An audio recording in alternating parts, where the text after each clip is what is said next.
প্রিয় ভাইরা, আজকে আমি সংক্ষিপ্ত সময় আপনাদের কাছে যে বিষয়ে কথা বলতে, ইসলামের অন্যতম একটা প্র্যাকটিস হচ্ছে আজান, ইকামত এবং মসজিদ। এই তিনটার উপরে 30 মিনিট আপনাদের কাছে কিছু কথা বলতে চাই, যে বিষয়গুলি আমাদের জন্য অত্যন্ত জরুরি। আমরা জানি রাসূলুল্লাহ সাল্লাল্লাহু আলাইহি ওয়াসাল্লামের সময় সাহাবায়ে কেরামের মধ্যে হযরতে তালহা রাদিয়াল্লাহু তাআলা আনহু, তার কি ক্রেডিট ছিল? কাবার চাবি তার হাতে থাকতো। হযরতে আব্বাস রাদিয়াল্লাহু তাআলা আনহুর ক্রেডিট কি ছিল? তিনি মক্কার লোকদেরকে পানি পান করাতেন, যারা খানায় কাবায় আসতো তাদেরকে পানি খাওয়াতেন। বিরাট সম্মান। আল্লাহ রাব্বুল আলামিন কোরআনে তাদের সম্মানের কথা বলেছেন। আল্লাহ বলেছেন লিইলাফি কুরাইশ ইলাফিহিম রিহলাতাশ শিতাই ওয়াস সাইফ। তুমি শীতেও যাও, গরমেও যাও, সবার কাফেলা আক্রমণ করে, তোমার নিরাপত্তা কে জন্য দেয়? কে দেয়? আল্লাহ রাব্বুল আলামিন বলছেন তুমি যে কাবা ঘরে পানি খাওয়াতে, এই গুণগানের কারণে আল্লাহ রাব্বুল আলামিন বলেছেন যে তোমাদেরকে নিরাপত্তা দিত, মানুষজন তোমাদেরকে সম্মান করত। ওই গ্রুপের লিডার হযরতে আব্বাস রাদিয়াল্লাহু তাআলা। হযরত আলী রাদিয়াল্লাহু তাআলার ক্রেডিট কি ছিল? তিনি তরুণ বয়সের মুসলমান, বলা হয় তিনি প্রথম সালাত আদায়কারী মুসলমান। তিনি হচ্ছেন এমন ব্যক্তিত্ব যিনি প্রথম ইসলামের জন্য মল্লযুদ্ধে, প্রথম যুদ্ধ বদরের যুদ্ধে প্রথম তিনি তলোয়ার নিয়ে আগায় গিয়েছিলেন। যুদ্ধ অনেক হবে কিন্তু আলীর আগে আর কেউ যেতে পারবে না, কাররামাল্লাহু ওয়াজহাহু। তাদের কত ক্রেডিট! এই ক্রেডিটগুলা মানুষ তো তারা কম বেশি বলতেন। আল্লাহ রাব্বুল আলামিন এই ক্রেডিটগুলাকে একবার খণ্ডন করলেন। করে কি আল্লাহ রাব্বুল আলামিন বললেন? আল্লাহ রাব্বুল আলামিন বললেন দুনিয়ায় বিভিন্ন জনের বিভিন্ন ক্রেডিট থাকবে, আল্লাহর ঘর কেন্দ্রিক অনেক কাজ, অনেক অ্যাক্টিভিটিস থাকবে, কিন্তু আল্লাহ রাব্বুল আলামিন বললেন দুনিয়ার বুকে এমন কতগুলা মানুষ থাকবে, আল্লাহ বলছেন আমি তাদের ব্যাপারে বলতেছি, আশা করা যাচ্ছে এরা হেদায়েতের রাস্তার উপরে থাকবে। এই হেদায়েতের রাস্তার উপরে যারা থাকবে তাদের ন্যূনতম 4টা গুণাগুণ থাকবে। আল্লাহ রাব্বুল আলামিন বলছেন ইন্নামা ইয়ামুরু মাসাজিদাল্লাহি মান আমানা বিল্লাহি ওয়াল ইয়াউমিল আখির ওয়া আকামাস সালাহ।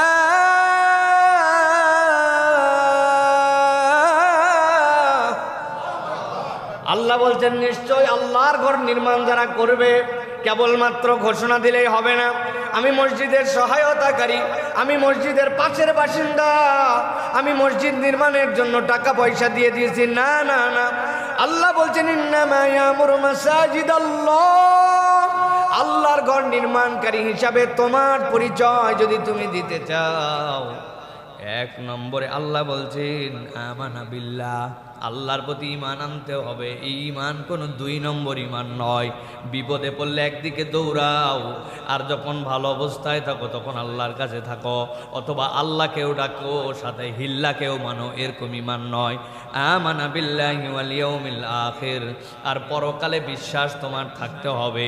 পরকালের বিশ্বাস, আল্লাহ যেখানে আল্লাহর সাথে ঈমান যুক্ত করেছেন, আল্লাহর সাথে ঈমানের সাথে তো পরকাল আছেই, কিন্তু আল্লাহ রাব্বুল আলামিন আলাদাই জন্য করেছেন। দুনিয়ার কোনো মানুষ ততক্ষণ পর্যন্ত পারফেক্ট হতে পারবে না যতক্ষণ না পরকালের বিষয়ের ঈমান তার মধ্যে বলিষ্ঠভাবে নিজের ঈমানের জায়গাতে বহিঃপ্রকাশ না ঘটবে। কেউ দেখে না, আল্লাহ দেখে। কেউ হিসাব নিতে পারে নাই, আল্লাহ হিসাব নেবে। হিসাব নেওয়ার একটা দিন আছে। এই ভয় যদি না থাকে, বান্দা আইনের ফাঁক ফোকর যেখানে পাবে সেখানেই বান্দা ধোঁকা দিবে, ঠিক কিনা?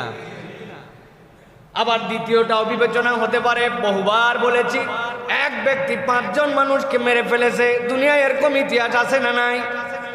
আবার ধরাও পড়ে গেছে, বিচারও হয়েছে, ওই ব্যক্তির ফাঁসি হয়ে গেছে, আছে না নাই?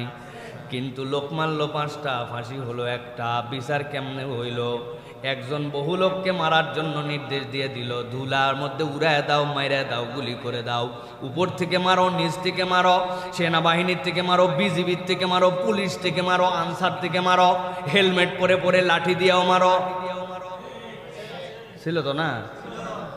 এখন বিচার হয়েছে, হওয়ার পরে একবার ফাঁসি হয়েছে, মারছে 1000 লোক। কেমনে বিচার হলো? আল্লাহ বললেন ওই বিচারের জায়গাটাই হচ্ছে ওয়াল ইয়াউমিল আখির। তুমি জানো যত অপরাধী করো না কেন, সূক্ষ্মাতে সূক্ষ্মভাবে প্রত্যেকটা হত্যার বদলে জীবন দিয়া দিয়া প্রত্যেকবার হত্যা করে করে বিচার বরাবর যিনি করতে পারেন তিনি কে? আল্লাহ বলছেন এটা 2 নম্বর গুণ। তিন নম্বর ওয়াকামাস সালাতা ওয়া আতাজ যাকাতা ওয়া লাম ইয়াখশা ইল্লাল্লাহ।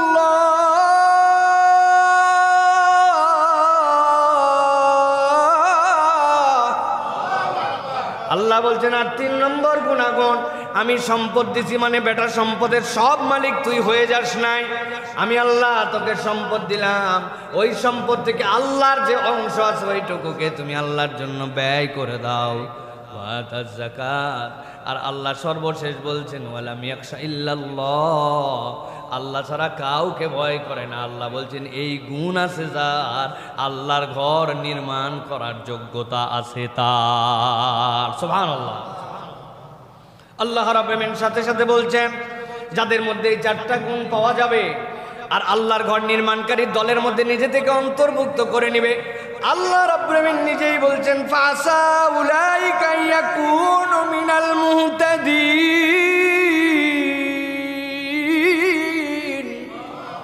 আল্লাহ বলছেন আশা করা যায় যারা হেদায়েত প্রাপ্তদের নাম আল্লাহর কাছে উঠায় নিছে, আল্লাহ রাব্বুল আলামিন এই গুণ থাকার কারণে ওই বান্দাগুলাকেও আল্লাহর হেদায়েত প্রাপ্ত দলের মধ্যে লিখে নিবে। অতএব প্রিয় ভাইরা, আল্লাহর ঘরের সাথে সম্পৃক্ত হওয়া কেবলমাত্র হলেই হবে না, আপনাকে হিসাব বরাবর করতে হবে। কামাই হালাল না হারাম, আপনি আল্লাহকে ভয় করে চলেন কিনা, হিসাব করে করে যাকাত আদায় করেন কিনা, আল্লাহর দেওয়ার সম্পদ থেকে আল্লাহর জন্য ব্যয় করেন কিনা। আল্লাহ বলছেন এই হিসাবটা যদি বরাবর হয় বাকি হিসাব আমি সহজ করে দিব। আল্লাহ কাউকে হেদায়েত দেন, এইটার মানে হচ্ছে আল্লাহ তাকে জাহান্নামের রাস্তা থেকে জান্নাতের রাস্তায় উঠায় দেন। তাহলে মসজিদ নির্মাণকারীদের গুণাগুণ হচ্ছে এইটা। আল্লাহ রাব্বুল আলামিন আমাদেরকে এই গুণাগুণ ওয়ালাদের অন্তর্ভুক্ত করে মুহতাদিনদের মধ্যে আল্লাহ যেন অন্তর্ভুক্ত করে নেন। প্রিয় ভাইয়েরা, নবী করিম সাল্লাল্লাহু আলাইহি ওয়াসাল্লাম বলছেন দুটা বিষয় যদি মানুষ জানতো তাহলে তাদের মধ্যে লটারি করা লাগতো। লটারি ছাড়া এই ফায়সালা কখনো করা সম্ভব ছিল না। দুটো বিষয়, তার কি রিওয়ার্ড, তার কি ফজিলত জেনে ফেললে লটারি করা লাগতো। নবীজি বলছেন লাউ ইয়ালামুন নাস মা ফিন নিদা ওয়াস-সাফিল আউয়াল। আল্লাহ নবী সাল্লাল্লাহু আলাইহি ওয়াসাল্লাম বলছেন কেউ যদি জানতো এই যে আজান, এই যে ডাক, এই ডাকের মধ্যে কি আছে আর প্রথম কাতারে দাঁড়ানোর মধ্যে কি আছে, নবীজি বলছেন সুম্মা লাম ইয়াজিদু ইল্লা আন ইয়াস্তাহিমু লাস্তাহামু আলাইহি।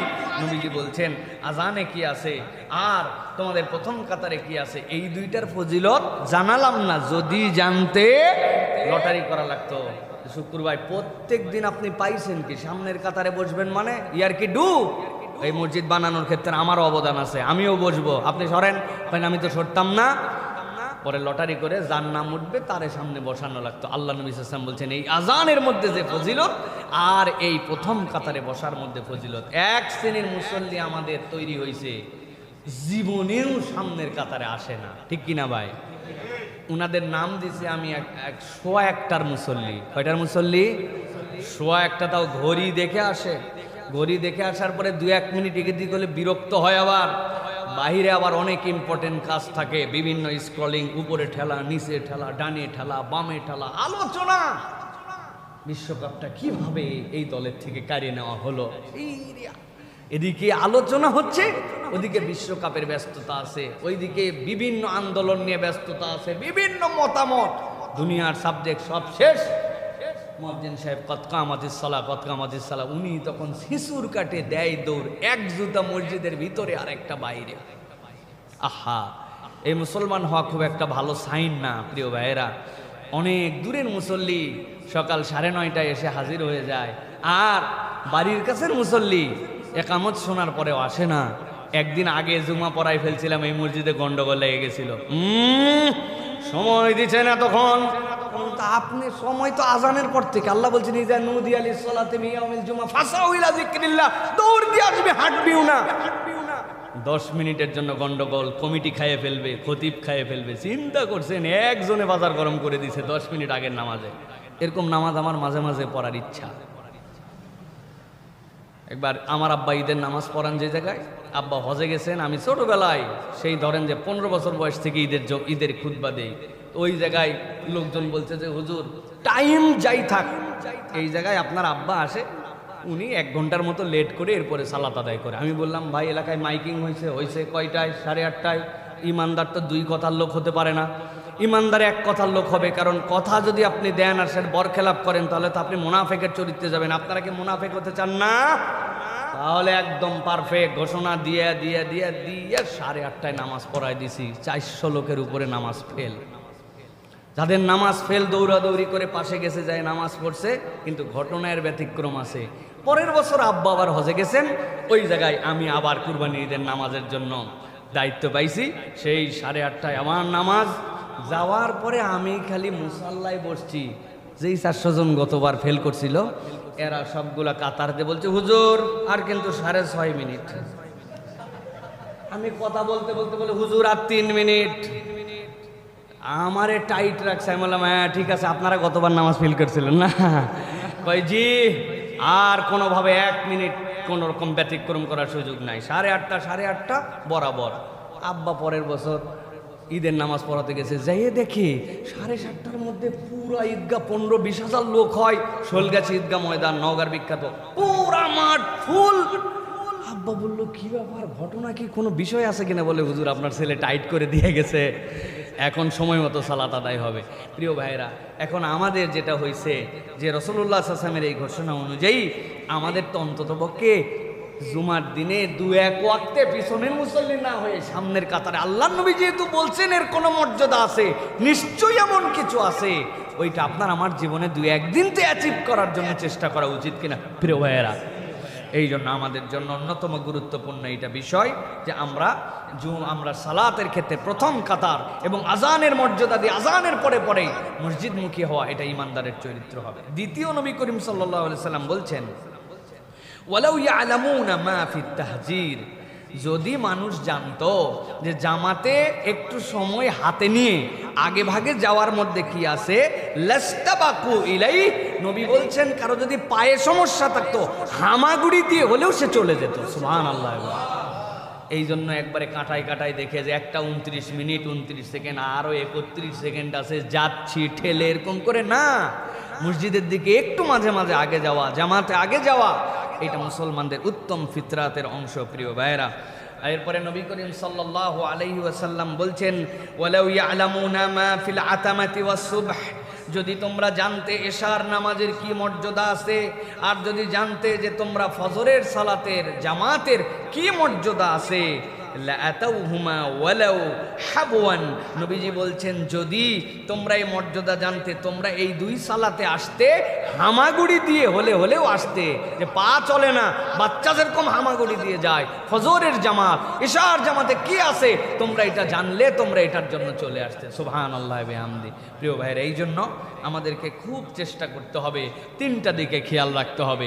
1 নম্বর সামনের কাতারে বসা, 2 নম্বর ফজর এবং ঈশা সব জামাতে গুরুত্বপূর্ণ, এই 2টা জামাতের জন্য চেষ্টা করা, আর 3 নম্বর একদম টাইট শিডিউল না রেখে একটু হাতে সময় নিয়ে মসজিদে একটু আগে আসা, 2 রাকাত দখুলুল মসজিদ পড়া, তাহিয়াতুল ওযুর সালাত আদায় করা, এরপরে একটু তাসবিহাত পড়া, এরপরে নামাজে শরীক হওয়া। আল্লাহ যেন আমাদেরকে তৌফিক দান করেন।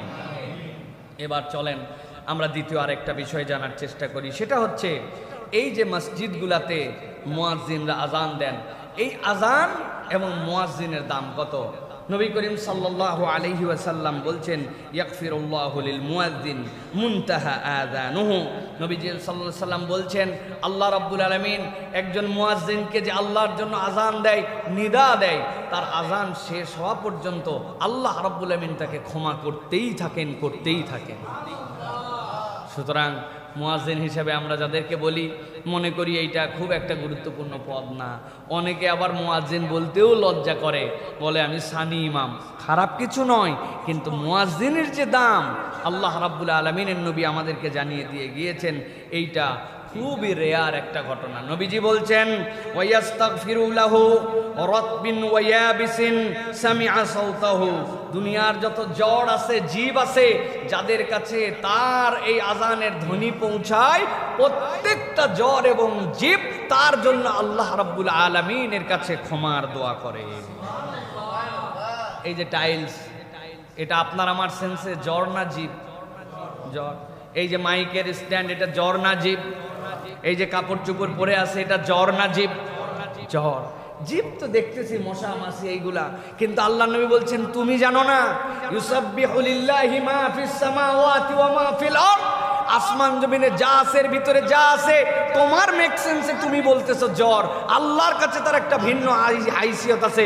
প্রত্যেকে আল্লাহর জন্য তাসবিহ করে, যারাই তাসবিহ করে জ্বর এবং জীবের মধ্যে থেকে মুয়াজ্জিন যখন আজান দেয়, ওই মুয়াজ্জিনের জন্য তারা আল্লাহর কাছে দোয়া করে। সুবহানাল্লাহি বিহামদিহি। প্রিয় ভাইয়েরা, এখন আমাদের মুয়াজ্জিন যারা আছেন বাংলাদেশে, এটাও একটা কঠিন ব্যাপার। সেটি হচ্ছে আমাদের মুয়াজ্জিনদের আজানগুলি বিশুদ্ধ হওয়া দরকার। আমাদের বাঙালি আজান খুব সাংঘাতিক কিছু আজান আছে, আলহামদুলিল্লাহ অনেক মুয়াজ্জিনরাই সুন্দর আজান দেন, কিন্তু অনেক আজান কঠিন আজান হয়। আমি অনেক জায়গার অনেক আজান শুনছি, তার মধ্যে সবচেয়ে কঠিন আজান শুনছি কুষ্টিয়া অঞ্চলে কিছু আজান।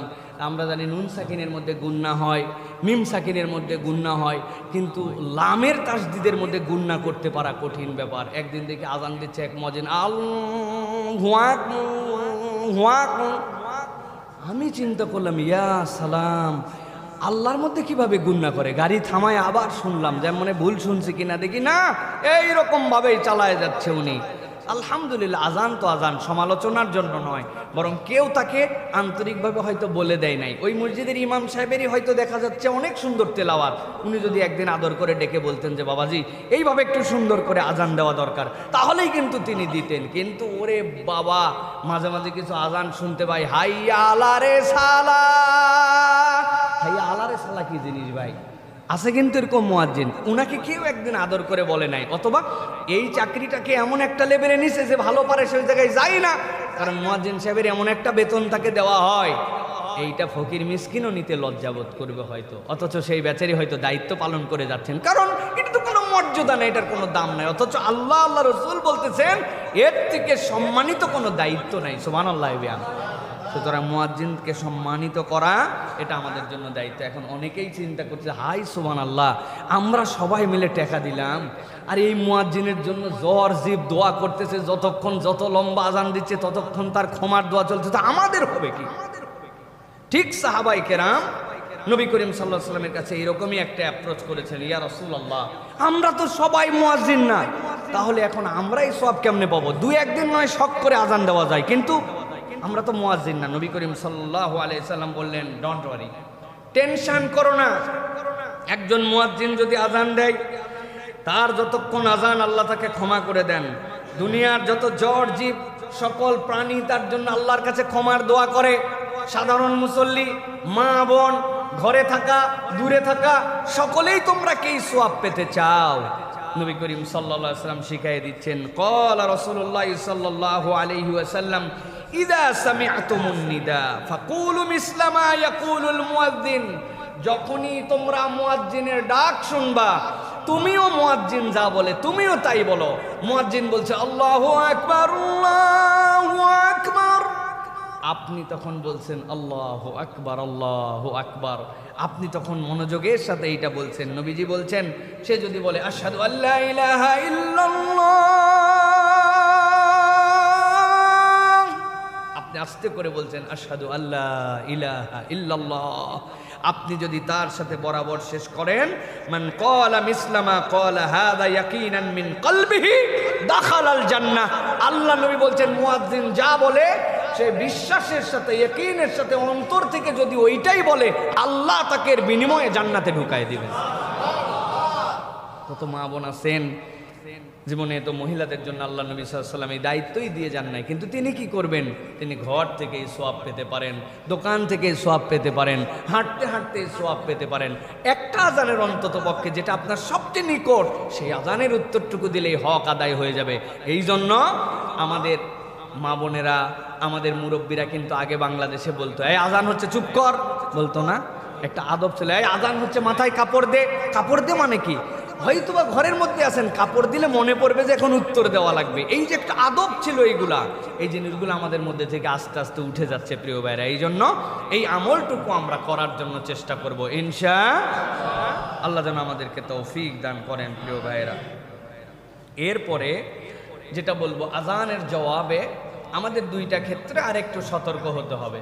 যেরকম আমাদের আল্লাহু আকবার, আল্লাহু আকবার, আশহাদু আল্লা ইলাহা ইল্লাল্লাহ, আশহাদু আল্লা ইলাহা ইল্লাল্লাহ, আশহাদু আন্না মুহাম্মাদার রাসূলুল্লাহ সাল্লাল্লাহু আলাইহি ওয়াসাল্লাম। ঠিক আছে তো? ঠিক আছে না? না, আশহাদু আন্না মুহাম্মাদার রাসূলুল্লাহ, আশহাদু আন্না মুহাম্মাদার রাসূল, এরপর আপনি সাল্লাল্লাহু আলাইহি সাল্লাম বলেন হাইয়া আলাস সালাহ লা হাওলা ওয়ালা কুওয়াতা ইল্লা বিল্লাহ। তাই তো?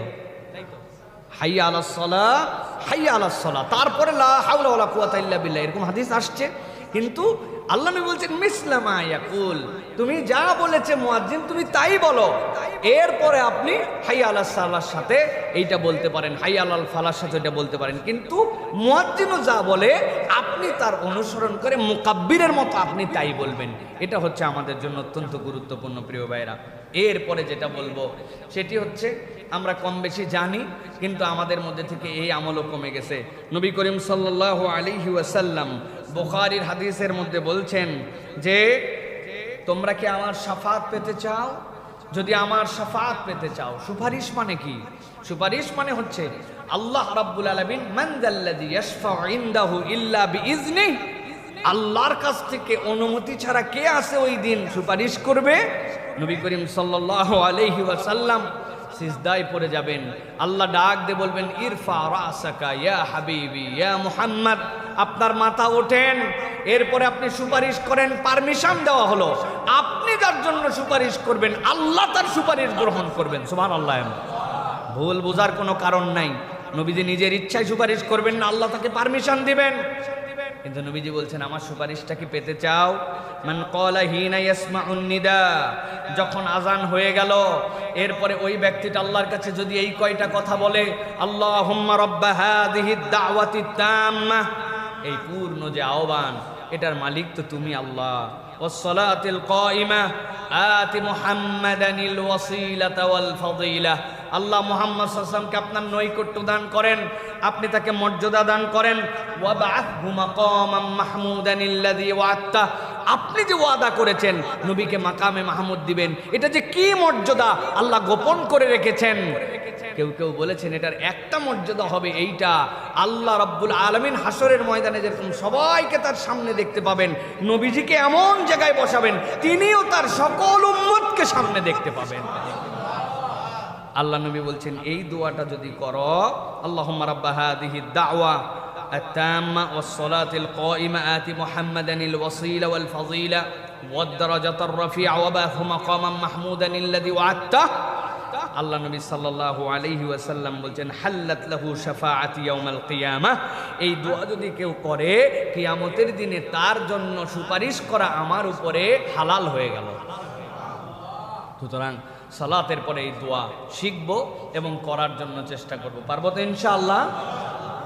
এর আগে দরুদ শরীফ পড়া, পরে দরুদ শরীফ পড়া, এর সাথে এটাও আমাদের সালাফদের আমলের থেকে এসেছে। সুতরাং চলতে ফিরতে কত আমল আমাদের মধ্যে আছে যেইগুলো আমাদের মধ্যে একসময় ছিল, এখন আমাদের ব্যস্ততার মধ্যে আর নাই। অবশ্য সকলের তো আবার নবীজির সুপারিশ যে লাগবে এরকম প্রয়োজনও নাই। সবার কি লাগবে নাকি ভাই? ঠেকা আছে নাকি সবার?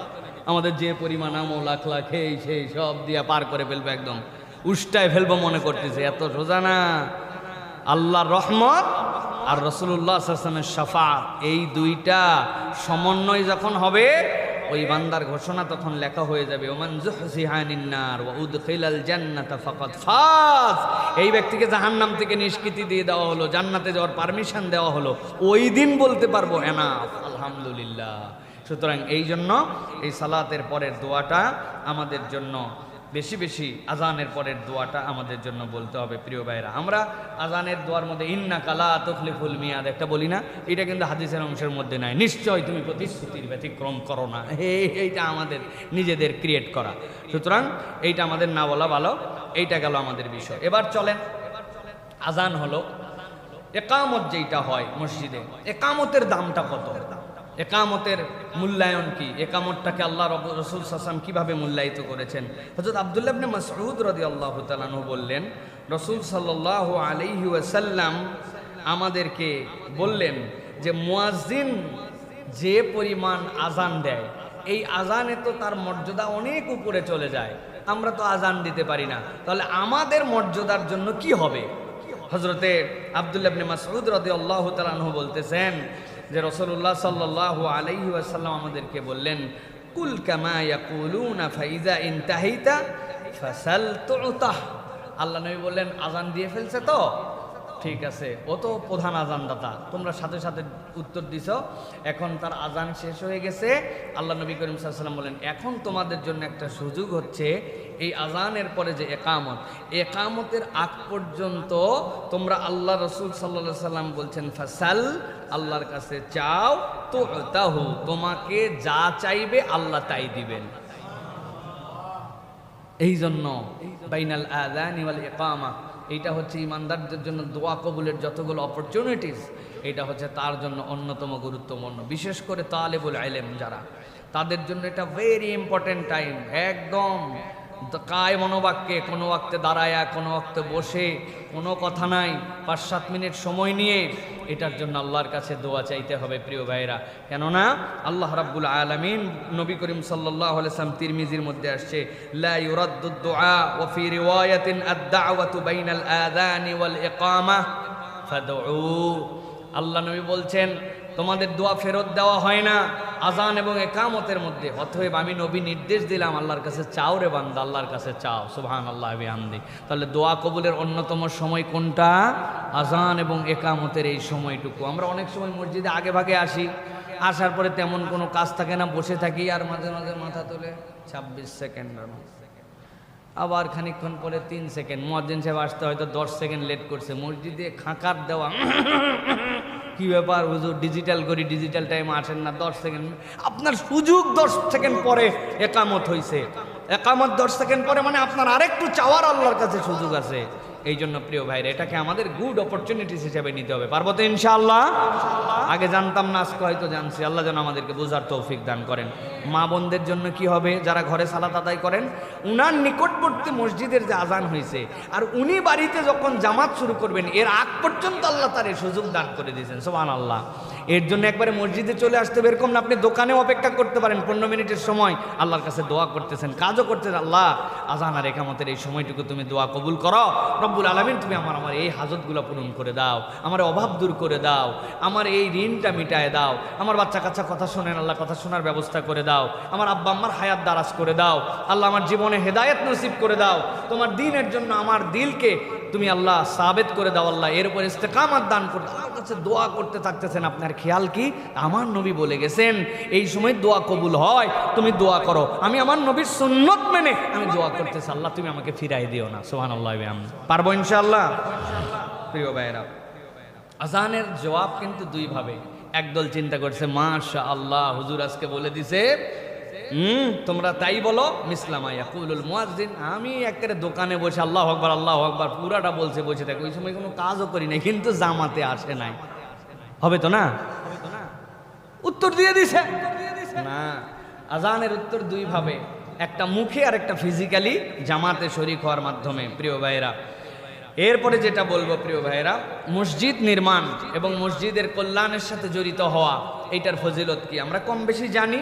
তারপর আরো একবার বলি, মান বানা মসজিদান ইয়াবতাগি বিহি ওয়াজহাল্লাহ, আল্লাহর সন্তুষ্টির উদ্দেশ্যে কেউ মসজিদ নির্মাণ করেছে, নির্মাণের সাথে শরীক হয়েছে, বানাল্লাহু লাহু বাইতান ফিল জান্নাহ, সহিহ বুখারীর হাদিস, আল্লাহ তার জন্য জান্নাতে একটা ঘর নির্মাণ করে দিবেন। কেউ যদি আল্লাহর ঘর নির্মাণে সহযোগিতা করেছে, একজন মানুষ তো আল্লাহর ঘর একাই বানাতে পারে না। আমি একটু ইট দিয়ে শরিক হয়েছি, আমি একটু টাকা দিয়ে শরিক হয়েছি, আমি 1 বস্তা সিমেন্ট দিয়ে শরিক হয়েছি, মসজিদের রংটা অনেক দিন হয়ে গেছে, যা আমি একটু রং কিনে দিছি, আমি 2টা লেবারের টাকা দিয়ে দিছি। এই যে স্টেনলেস স্টিলগুলো কতদিন ধরে চলতেছে, কত হাতে কেমন জানি মরিচা পড়ে গেছে, 1000 টাকা দিয়ে একটা লোক নিয়ে আসছি, ভাই এগুলো সব পলিশ করে দিত ভাই, আল্লাহর ঘরটা যেন সুন্দর হয়, এটা যেন স্টেবিলিটি বাড়ে।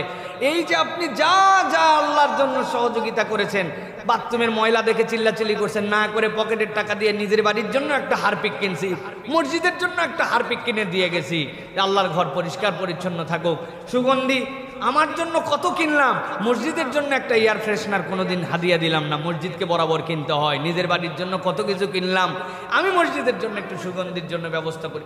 এই যে উঁচু থেকে নিচু সব জায়গাতে মন চাইছে কত জায়নামাজ আছে মসজিদের ওয়াকফ করা, ঠিক আছে একটা লাইন নিয়ে চলে গেছি, যাওয়ার পর থেকে ধুয়ে দিছি আমি আমার বাড়ির থেকে। মসজিদ নির্মাণের সাথে যারা সংশ্লিষ্ট হবে আল্লাহর সন্তুষ্টির জন্য, বানাল্লাহু লাহু বাইতান ফিল জান্নাহ, তার এই পরিশ্রমের কারণে আল্লাহ রাব্বুল আলামিন তাকে জান্নাতে ঘর নির্মাণ করে দিবেন। সো আমাদেরকে এইটা চেষ্টা করতে হবে প্রিয় ভাইরা। মসজিদের সুগন্ধ করার আলাদা একটা ফজিলত আছে। মসজিদকে সুগন্ধ রাখা, মসজিদকে একটা কি বলবো প্রাণবন্ত একটা পরিবেশ রাখা, এটা রাসূল সাল্লাল্লাহু আলাইহি ওয়াসাল্লাম তাদের জন্য আলাদা মর্যাদা ঘোষণা করেছেন। এটা আমরা অনেকেই জানি না। মসজিদ নির্মাণের কথা অনেকেই জানি, মসজিদে ঢোকার সময় হাতে আতর দিয়ে নিজের গায়ে লাগাই সুগন্ধ করা জানি। মসজিদ সুগন্ধ করা এটা একটা ইটসেলফ ইবাদত। নবীজি বলছেন, আমার রাসূলুল্লাহ সাল্লাল্লাহু আলাইহি ওয়াসাল্লাম বিবিনাইল মাসাজিদ ফি দুয়ারি ওয়া আন তুনাজ্জাফা ওয়া তুতায়্যাবা। নবী সাল্লাল্লাহু আলাইহি ওয়াসাল্লাম বলছেন, তোমরা বিভিন্ন মহল্লায় মহল্লায় মসজিদ বানাও, মসজিদকে পরিষ্কার পরিচ্ছন্ন রাখো, মসজিদকে তুতাইয়াব, মসজিদকে তোমরা সুগন্ধিত করো। সুবহানাল্লাহ ওয়া বিহামদি। আচ্ছা, এরকম যদি হতো যে আমাদের একটা টিম আছে 10 বন্ধু মিলে, আমাদের একটা ছোট্ট ইউনিফর্ম আছে, যে ইউনিফর্ম পরে আমরা 10টা বন্ধু টার্গেট করে রেখেছি, আমাদের নির্দিষ্ট একটা ছোট্ট বক্স ঝুড়ি আছে, যার মধ্যে 5-7টা ঝাড়ু আছে, যার মধ্যে একটা স্টিলের ভাঁজ করা মই আছে, যার মধ্যে আমাদের বাথরুমের জন্য 10টা ব্রাশ আছে, ঝাঁটা আছে, ঝুল ঝাড়নি আছে, কিছু মশার জন্য সুন্দর টাওয়েল আছে, একটু গ্লাস ক্লিনার আছে। হ্যাঁ, এইগুলো সব নিয়ে আমাদের 10 বন্ধুর একটা টিম, যে আমরা আগামীকালকে ইনশাআল্লাহ পাশে যে শহীদ মুক্তিযোদ্ধা জামে মসজিদ, ওই মসজিদে আমরা বুধবারে পরিষ্কার পরিচ্ছন্নর অভিযানে যাচ্ছি। 10 বন্ধু ইউনিফর্ম পরে সুন্দর করে যায়, প্রথমে ফ্যানগুলা মুছছে, এসিগুলা মুছছে, পুরা সুইচ বোর্ডগুলা কালো হয়ে গেছে এগুলা মুছে দিছে, মসজিদের জালনা টালনা সব মুছে দিয়া যেগুলা জায়নামাজ পড়তে পড়তে পড়তে পড়তে ওইটা সুতির জায়নামাজ থেকে আস্তে আস্তে করে চামড়ার আকার ধারণ করছে, লেদার করকরা হয়ে গেছে। এই সকল জায়নামাজগুলা সুন্দর করে ধুয়ে দিছে, অজুখানাগুলা কসলায় কসলায় ডলে, মুখে মুখে সুন্দর মাস্ক পরছে, সুন্দর করে ডলে, বাথরুম টাথরুম সব করে আশপাশে ঝাড় ঝাঁটা দিয়া 10 বন্ধু বলছে, আয় একটা সেলফি দেই, অন্তত এই মসজিদ থেকে করছি, আল্লাহর জন্যই করছি, অন্যরা যেন উৎসাহ পায়। একটা চমৎকার সেলফি দিয়া ছেড়ে দিছে, যে অন্যরা যেন উৎসাহ পায়। প্রয়োজনে সেলফি দেয় নাই, মিডিয়াকে জানায় নাই, কিন্তু 10 জনের এরকম একটা টিম আছে। যদি হয় কিরকম হয়? সুন্দর হয় ভাই। কি জন্য সুন্দর হয়?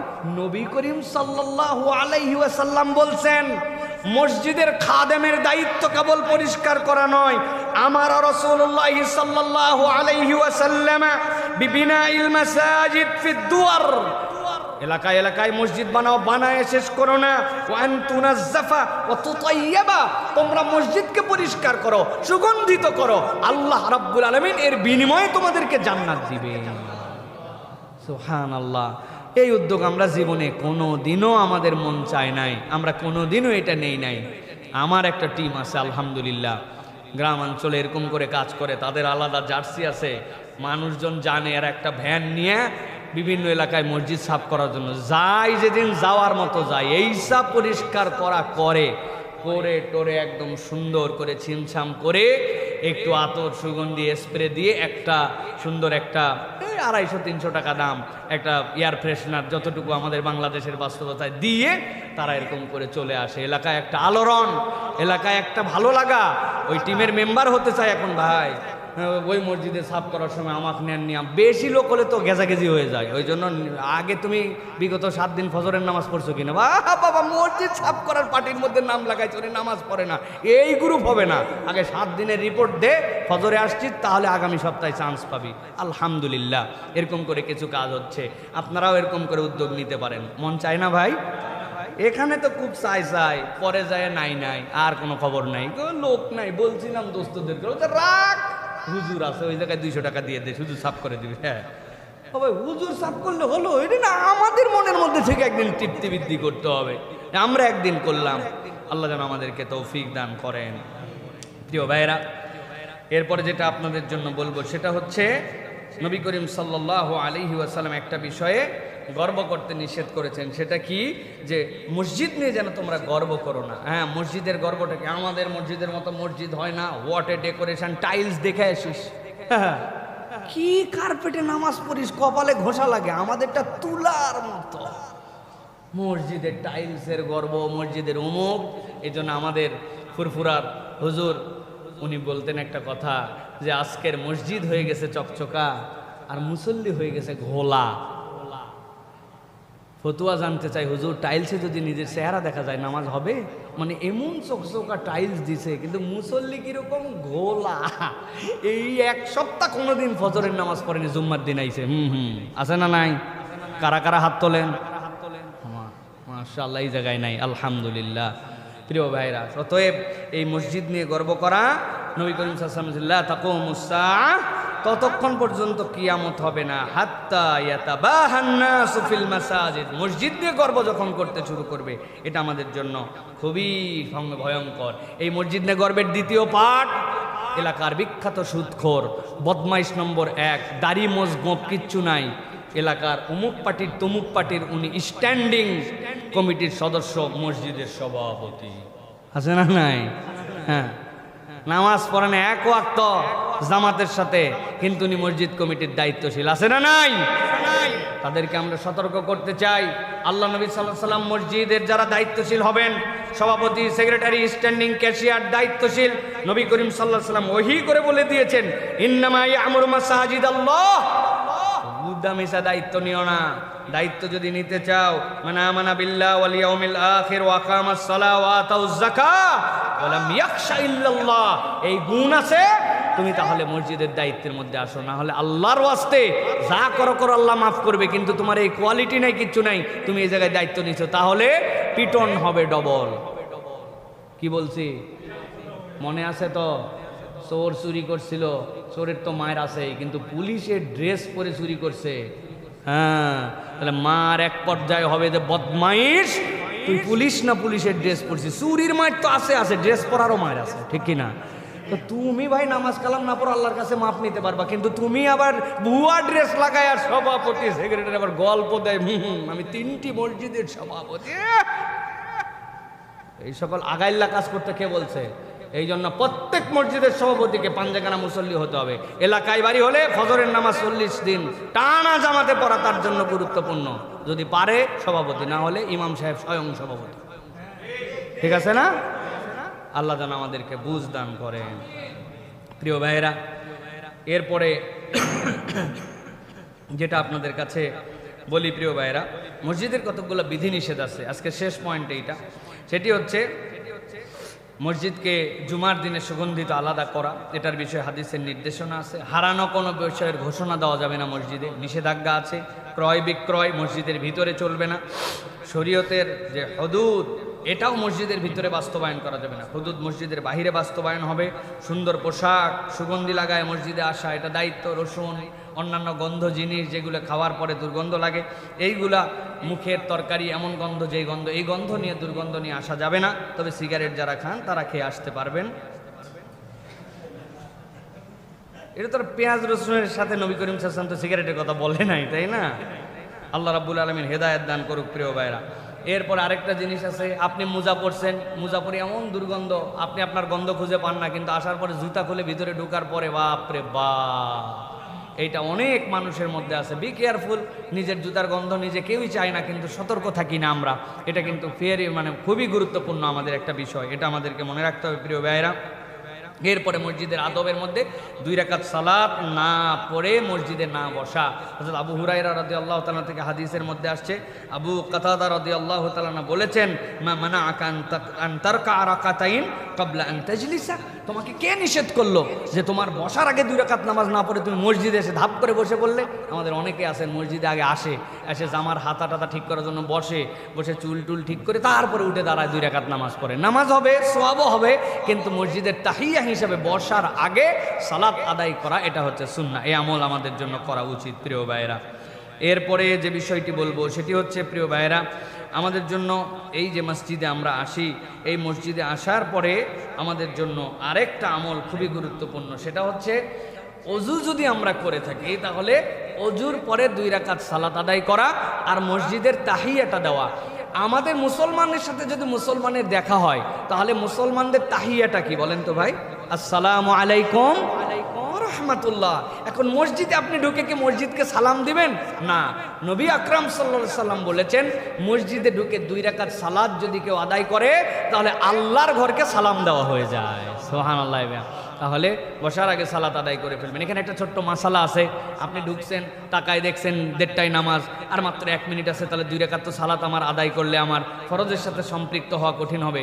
তখন মাসালা হচ্ছে আপনি আর বসবেন না, এই 40-50 সেকেন্ড একটু দাঁড়ায় থাকবেন, থেকে ইমামের সাথে আপনি সালাতে শরীক হয়ে যাবেন, আপনার ফরজও আদায় হবে, তাহিয়ার সওয়াব আপনার মধ্যে পেয়ে যাবেন ইনশাআল্লাহ। এটা আমাদের জন্য চেষ্টা করতে পারে। একটু যদি সময় থাকে তাহলে প্রত্যেক ওযুর পরে 2 রাকাত সালাত আদায় করা। রাসূল আরবি সাল্লাল্লাহু আলাইহি ওয়াসাল্লাম মিরাজের থেকে আসার পরে বেলাল রাদিয়াল্লাহু তাআলাকে জিজ্ঞাসা করেছিলেন, আল্লাহ আমাকে জান্নাতের ডেমনস্ট্রেশন দেখাইছে, বেলাল তুমি কেমনে হাঁটো আমি জানি, তোমার খরম চললে কেমন টকাস টকাস শব্দ হয় এটা আমার মুখস্থ আছে, তোমার খরমের শব্দ কানে শুনে আসছি, কি করো বলো, কি করো বলো? ইয়া রাসূলুল্লাহ আপনি যা বলেন তার ভাই আমি কি করব, কিচ্ছুই করি না, না কিছু একটা করো। ইয়া রাসূলুল্লাহ আমি যখনই ওযু করি চিন্তা করি ওরে সুবহানাল্লাহ, আল্লাহ ছোট্ট আমল দ্বারা আমি ছিলাম নাপাক, আমাকে আল্লাহ পাক বানায় দিলেন, আমি নামাজের অনুপযুক্ত ছিলাম, আল্লাহ আমাকে নামাজের উপযুক্ত বানায় দিলেন। ইয়া রাসূলুল্লাহ যখনই আমি ওযু করি তখনই আমি 2 রাকাত সালাত আদায় করে ফেলি। নবী করিম সাল্লাল্লাহু আলাইহি ওয়াসাল্লাম বলে, আল্লাহ তোমার এই আমল এত পছন্দ করে, দুনিয়ার বেলাল জান্নাতে যাওয়ার আগে তার পায়ের শব্দ আল্লাহ মুহাম্মদ সাল্লাল্লাহু আলাইহি ওয়াসাল্লামকে শোনায় দিয়েছেন। সুতরাং তাহিয়াতুল ওযু, তাহিয়াতুল মসজিদ, এইগুলো আমরা একটু বেশি বেশি করার জন্য চেষ্টা করব প্রিয় ভাইরা। আর মসজিদে ঢোকার ক্ষেত্রে দোয়াটা পরে মসজিদের মধ্যে ঢুকবো, বিসমিল্লাহ আলহামদুলিল্লাহ ওয়াসসালাতু ওয়াসসালামু আলা রাসূলিল্লাহ আল্লাহুম্মা ইফতাহলি আবওয়াব রাহমাতিক। বিসমিল্লাহ বলেন, আলহামদুলিল্লাহ ওয়াসসালাতু ওয়াসসালামু আলা রাসূলিল্লাহ আল্লাহুম্মা ইফতাহলি আবওয়াবা। আল্লাহ মসজিদের দরজা তো খোলা আছে, আমি ঢুকে যাচ্ছি, কিন্তু তুমি আমার জীবনে তোমার রহমতের দরজাটাও খুলে দাও। সুবহানাল্লাহি ওয়া বিহামদিহি। এই দোয়া করে আমরা মসজিদে প্রবেশ করার জন্য চেষ্টা করব। আল্লাহ যেন তৌফিক দান করেন প্রিয় ভাইরা।